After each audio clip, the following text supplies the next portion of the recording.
Child ఆర్టిస్ట్గా career మొదలుపెట్టి ఆ తర్వాత పలు చిత్రాలతో ప్రేక్షకులను మెప్పించిన తేజ సజ్జా హనుమాన్ సినిమాతో ఓవర్ నైట్ స్టార్గా మారిపోయారు.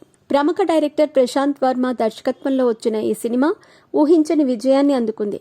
చిన్న సినిమాగా వచ్చి పాన్ ఇండియా లెవెల్లో మెప్పించింది. అంతేకాదు 100 కోట్ల క్లబ్లో చేరి రికార్డు కూడా సృష్టించింది. ఇదిలా ఉండగా తాజాగా గోవాలో జరుగుతున్న ఫిల్మ్ ఫెస్టివల్లో తేజకు ఊహించని ఘటన ఎదురైంది. దీంతో ఆయన ఒక్కసారిగా ఆశ్చర్యంతో పాటు ఆనందం కూడా వ్యక్తం చేస్తున్నారు. మరి అసలు విషయం ఏంటో ఇప్పుడు చూద్దాం. మీ పెట్స్ కి గ్రూమింగ్ నుంచి బర్త్డే సెలబ్రేషన్స్ వరకు అన్నింటిలో మంచి ఆఫర్స్ ని మాయా టైల్స్ అండ్ ట్రయల్స్ వారు మీ ముందుకి తీసుకుని వచ్చారు. ఎక్కడో కాదు, మన బాజ్పల్లిలో. Phone number 8985555318. సాధారణంగా సినిమాలను ప్రేక్షకులు బాగా ఓన్ చేసుకుంటూ ఉంటున్నారు. అంతేకాదు చాలా సందర్భాలలో స్టోరీకి కనెక్ట్ అయిపోయిన కొంతమంది బయట విచిత్రంగా ప్రవర్తిస్తున్నారు కూడా. గతంలో మాతృదేవోభవ సినిమాలోని తనికెళ్ల భరణి విలన్ క్యారెక్టర్ని బాగా కనెక్ట్ అయిన మహిళలు ఆయన బయట కనిపించేసరికి ఆయనే నిజమైన విలన్ అనుకొని ఆయనను కొట్టబోయారు. అంతటితో ఆగారా, ప్రాణాలు తీస్తామని, ఇకపై అలాంటి పాత్రలు చేయకండి అంటూ బెదిరించారట కూడా.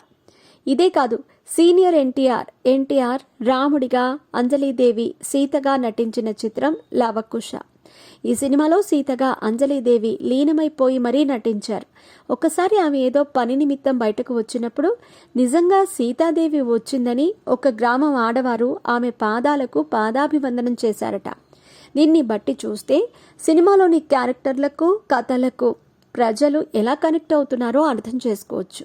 ఇప్పుడు హనుమాన్ సినిమాలోని తేజ క్యారెక్టర్కు కూడా కనెక్ట్ అయిన ఒక పెద్ద ఆయన తేజ కాళ్లు మొక్కబోయాడు.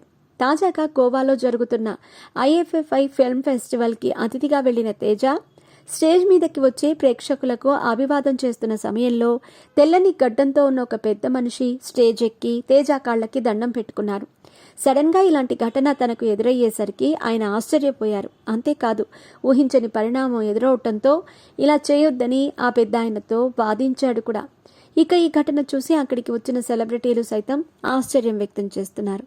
ఇకపోతే ఈ సినిమాలో ఆంజనేయ స్వామి అనుగ్రహం పొందిన పాత్రలో తేజాను చూసి ఓ డివైన్ ఫీలింగ్ పొందినట్లు, అందువల్లే ఆ పెద్ద మనిషి అలా ప్రవర్తించారు. వీటిని బట్టి చూస్తే ప్రేక్షకులపై సినిమాల ప్రభావం ఏ విధంగా ఉందో మనకు అర్థమవుతుంది. ముఖ్యంగా సినిమాలు మనిషిని మంచి వైపు లేదా చెడు వైపు రెండింటి వైపు ప్రభావితం చేస్తాయి. కాబట్టి దర్శక నిర్మాతలు, హీరోలు ప్రజలను, వారి మనోభావాలను దృష్టిలో పెట్టుకొని మంచి కంటెంట్ ఉన్న సినిమా తీస్తే బాగుంటుందని నెటిజన్స్ కూడా అభిప్రాయాలు వ్యక్తం చేస్తున్నారు.